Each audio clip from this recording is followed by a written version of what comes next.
Hello everyone, welcome once again to my channel. Today we'll be talking about our new topic which is about alcohols, phenols and ethers. Alright? अब सबसे पहले अगर मैं इसकी introduction दूँ alcohols, phenols और ethers तो क्या है बेसिकली alcohols वो होते हैं which have this general formula of ROH, right? जिनका फॉर्मूला होता है ROH, they are called as alcohols. Phenols जो हैं they are also the hydroxy derivatives, लेकिन इसमें एल्काइल ग्रुप ना होके एरोमेटिक या एराइल ग्रुप होता है. So in case of phenols we have aryl group, to be more precise we have C6H5 and then this, right? Whereas in case of ethers the structure is like that. So as I have already drawn the structures, you can very well see कि ये जो होंगे in all these cases these oxygens will be sp3 hybridized, right? And they will have bent V geometry because of two lone pairs and two bond pairs, right? So alcohols ऐसे होते हैं, phenols ऐसे होते हैं और ethers ऐसे होते हैं. Today we will be talking about alcohols first, followed by phenols and then ethers. अब अगर मैं सबसे पहले alcohols की बात करूँ तो let's talk about preparation of alcohols, कि आप कौन कौन से methods हैं जिससे आप alcohol को prepare कर सकते हो. तो alcohol can be mainly prepared from three methods. One is it can be prepared from alkenes, right? Secondly, it can be prepared from alkyl halides, and thirdly, it can be prepared from carbonyl compounds. Now, if I am saying carbonyl compounds, तो carbonyl compounds means कोई भी ऐसे compounds जिसमें C double bond O involved है, right? It can be aldehydes, it can be ketones, it can be carboxylic acid. तो कोई भी ऐसे compounds जिनमें C double bond O जो है वो involved है, they are called as what? They are called as carbonyl compounds. So we'll be talking about all these one by one. So first of all, let's talk about the preparation of alcohols from alkenes. सबसे पहले हम alcohols को बनाते हैं किससे? alkenes से. अब आप खुद सोचिए, एक सिंपल सा एग्जांपल लेती हूँ.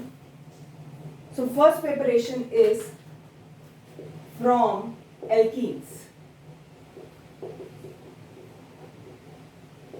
ठीक है. अब लेट मी कंसिडर सबसे simplest alkene CH2 double bond CH. खुद सोचो, अगर मुझे यहाँ से अल्कोहल बनाना है तो ऑब्वियसली दो कार्बन वाला अल्कोहल बनेगा विद द फॉर्मूला CH3CH2OH. तो आप यहाँ और यहाँ से इजीली समझ सकते हैं कि इसमें और इसमें सिर्फ वाटर का फर्क है. मतलब अब तक आपको पता चल गया होगा कि अगर मैं इसमें वाटर ऐड कर दूं तो मेरा अल्कोहल जो है वो फॉर्म हो जाएगा. This means I can prepare alcohol from alkenes simply by adding water. This is called as what? This is called as hydration. इसको हम क्या बोलते हैं? Hydration. This means कि alkenes can form alcohols simply by hydration. आप इसको hydrate कर दीजिए, आप उसको water दे दीजिए, तो आपके पास alcohol बन जाएगा. Is it okay? Now important point here is this hydration is of two types. This is direct hydration. एक होता है direct hydration which occurs in the presence of dilute acid, right? और दूसरा होता है इनडायरेक्ट हाइड्रेशन. सो indirect hydration में आपके पास दो चीजें होती हैं. This can be through oxymercuration demercuration, oxymercuration demercuration, or it can be through hydroboration oxidation. Hydroboration oxidation, which is sometimes also called as HBO, right? इसको हम और क्या बोलते हैं? HBO. We'll discuss all these one by one. तो अब तक आपको ये पता चल गया कि अगर मुझे एल्कीन में से क्या बनाना है? अल्कोहल. तो the method is I can prepare alcohols from alkenes simply by hydration. वो डायरेक्ट भी हो सकती है, वो इनडायरेक्ट भी हो सकती है, ये हम बाद में पढ़ेंगे, लेकिन आपको अभी तक के लिए पता चल गया simply by hydration. Is it okay? So let's talk about these one by one.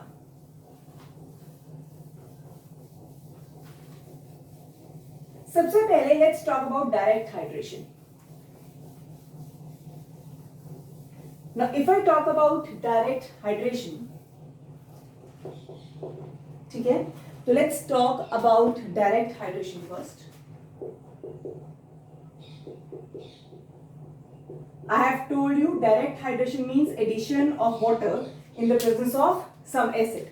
Right? It can be any dilute acid, it can be dilute HCl, dilute H2SO4, or it can be any dilute acid. All right? So basically, except from HNO3. ठीक है?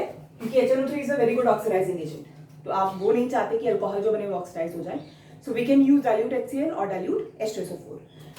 तो सबसे पहले वही same example, CH2 double bond CH2 plus water in the presence of some acid. Right? तो because this is symmetrical alkene है, तो आप सबको पता है कि इसमें ऐसा हमें कोई फिगर करने की जरूरत नहीं है. As far as water is concern, water will have two parts, H positive and OH negative. तो H पॉजिटिव किसी एक को मिल जाएगा और OH नेगेटिव किसी एक को मिल जाएगा. In this particular case, as such, there is no rule which has to be followed because this is symmetrical. क्योंकि ये क्या है? Symmetrical है. हाँ, अगर यही मेरे पास asymmetrical एल्कीन होती, फॉर एग्जाम्पल मान लीजिए मेरे पास prop 1ene होता, राइट? और इस prop 1ene में मैं वाटर ऐड करती इन the presence of dilute acid.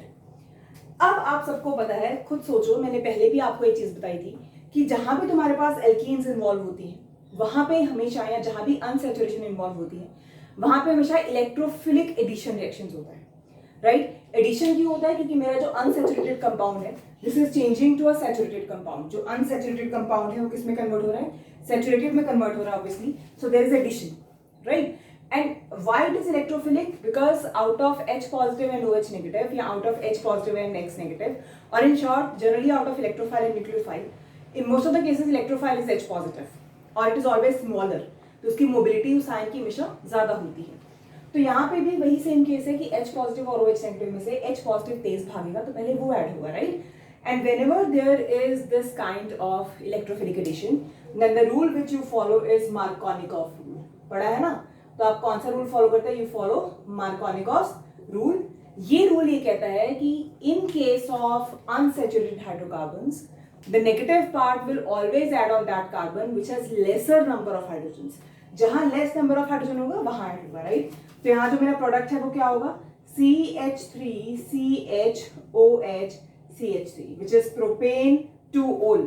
ये क्या बना? Propane 2-ol. इसी तरीके से अगर मान लीजिए मैं ब्यूट 1ene ले लेती, CH3CH2CH double bond CH2. In the same manner यहाँ पे भी क्या होता? यहाँ पे भी सेम वही स्टोरी होती, मार्कोनिकॉफ रूल लगता और यहाँ पे तुम्हारे पास बनता CH3CH2CHOH CH3. Right? This is what? This is butane 2-ol. Is it okay? Right? So this was the first preparation which is from alkenes, and this is direct hydration which occurs in the presence of some dilute acid. In this case you have to follow this Markovnikov's rule, और जब भी Markovnikov rule लगता है तो carbocations बनते हैं as an intermediates, and whenever carbocations are formed rearrangement can takes place. This is something which you have read in class 11th also, right? तो यहाँ पे कार्बोकैटायन बनता है, मार्कोनिकॉफ रूल लगता है और यहाँ पे रीअरेंजमेंट पॉसिबल है क्योंकि कार्बोकैटायन बन रहा है. तो यहाँ पे तीन इंपॉर्टेंट कैरेक्टरिस्टिक्स है. One, it proceeds through Markovnikov rule. दूसरा, carbocation is formed as an intermediate. तीसरा, rearrangement of carbocations is possible. इसको याद रखिएगा. So this is about direct hydration. Alright, let's proceed to the next type which is indirect hydration. अब हम next type पे चलते हैं जिसको हम बोलते हैं इनडायरेक्ट हाइड्रेशन. तो अभी थोड़ी देर पहले मैंने आपको बताया था कि जो इनडायरेक्ट हाइड्रेशन होती है वो दो तरह से होती है. One is oxymercuration demercuration and another is HPO which was hydroboration oxidation. अगर आप इस चीज को भूल गए हैं तो आप 1 या 2 मिनट बैक जाके वीडियो रिवाइंड करके इस चीज को देख सकते हैं, राइट? सो इनडायरेक्ट हाइड्रेशन में सबसे पहले हम ऑक्सीमर्क्यूरेशन डीमर्क्यूरेशन की बात करते हैं. Oxymercuration demercuration.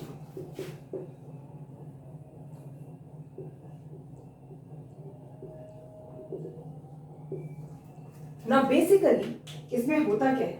जैसे मान लीजिए मैं प्रॉप 1ene ही ले रही हूं, CH3CH double bond CH2, right? और आप इसमें ऐड कराते हैं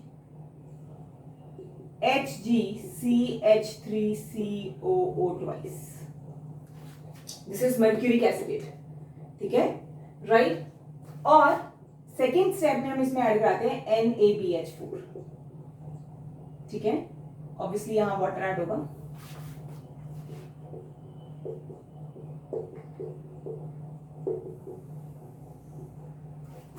ठीक है ना। Why this is called as oxymercuration demercuration, क्योंकि जब हम पहले इसको ऐड कराते हैं मर्क्यूरिक एसिटेट को, तो इस मर्क्यूरिक एसिटेट को ऐड करने से सबसे पहले यहाँ पे जो कॉम्प्लेक्स बनता है उसमें मर्क्यूरी इन्वॉल्व होता है। So that is why this is called as oxymercuration, because it is that mercury is attached to this acetate ion, ठीक है। तो फर्स्ट स्टेप में why this is called as oxymercuration, because this complex gets added to this molecule, right. In the second step, when you add NaBH4, in that case, it is replaced. That complex is replaced, and that is why it is called as demercuration. क्योंकि अब जो mercury का complex है वो replace हो गया है। तो अब देखो इस केस में तुम्हारे पास क्या होगा, इस केस में भी जो तुम्हारे पास प्रोडक्ट बनता है वो CH3CHOH बनता है। मतलब यहाँ पे भी अगर आप ध्यान दें तो जो रूल फॉलो हो रहा है वो क्या हो रहा है, दैट इज मार्कोनिकॉफ रूल। तो यहाँ भी जो रूल फॉलो होता है वो कौन सा रूल हो रहा है, मार्कोनिकॉफ रूल फॉलो हो रहा है। अब अगर मार्कोनिकॉफ रूल फॉलो हो रहा है तो इसका इंटरमीडिएट कौन सा बनेगा, कार्बोकेटायन ही बनेगा। तो जो पहले आपने डायरेक्ट हाइड्रेशन करा था और जो आप ये हाइड्रेशन कर रहे हो, इसमें ये दो चीजें सेम है कि rule followed is Markovnikov rule, formed जो इंटरमीडिएट फॉर्म है that is carbocation. The only difference is कि पहले केस में हमने कहा था कि क्योंकि कार्बोकेटायन बनता है तो रीअरेंजमेंट इज पॉसिबल। इस केस में क्या है, जब आप मर्क्यूरिक एसिटेट यहाँ पे जैसे यहां से ये अटैच है सपोज, राइट, तो because of this bulky group, ये जो तुम्हारा कार्बोकेटायन है this can not undergo rearrangement, ये रीअरेंजमेंट शो नहीं कर पाता। क्यों? क्योंकि ये जो बल्की ग्रुप है ये इसको रीअरेंज होने नहीं देते। Is it okay? ये मर्क्यूरिक एसिटेट जो है वो इस तरह से टूट जाता है, समझ में आया, राइट। तो ये जो आपका ग्रुप है, this group will not allow this carbon to undergo rearrangement. तो याद रखिएगा कि in case of oxymercuration demercuration, rule followed is Markovnikov rule, intermediate formed is carbocation. But यहां जो इंपॉर्टेंट चीज है, how it is different from पहले वाला हाइड्रेशन, कि in this case there is no rearrangement of carbocation. Is it okay? So this was first method of indirect hydration, which is oxymercuration and demercuration. Now let's talk about next method, which is hydroboration oxidation. This is hydroboration oxidation. Now in this case, the reagents which you use is B2H6, which is diborane, and H2O2. Now you can very well see यहाँ पे मैंने H2O2 अगर use कर लिया तो अब कौन सा रूल लगेगा? क्या मार्कोनिकॉफ रूल लगेगा? बिल्कुल नहीं लगेगा। Why? Because यहाँ पे मैंने क्या यूज कर लिया? H2O2, और H2O2 की प्रेजेंस में आपके पास मार्कोनिकॉफ रूल नहीं लगता। उस केस में कौन सा रूल लगेगा? Anti Markovnikov rule. और इस केस में जो मेरे इंटरमीडिएट बनेंगे वो कार्बोकेटायन नहीं बनेंगे, बिकॉज आई हैव पेरोक्साइड्स हियर। तो यहाँ जो पेरोक्साइड्स हैं वो हमेशा कौन से इंटरमीडिएट्स को प्रेफर करते हैं, कौन से इंटरमीडिएट्स को सिंथेसाइज कराते हैं? फ्री रेडिकल्स को, right. So this reaction will proceed by free radical mechanism, and in this case क्योंकि H2O2 है तो जो इफेक्ट होगा it will be with anti Markovnikov rule, right. तो एंटी मार्कोनिकॉफ रूल के अकॉर्डिंग जो इंपॉर्टेंट चीज है वो क्या आएगी? Now this will give you propane 1 ओल। अब ये तुम्हें क्या देगा? प्रोपेन 1 ओल। Now here comes very important point. कई बार आपको पेपर में कन्वर्ट करने को बोल दिया जाता है कि convert prop 1ene to propane 2 ol या to propane 1 ol.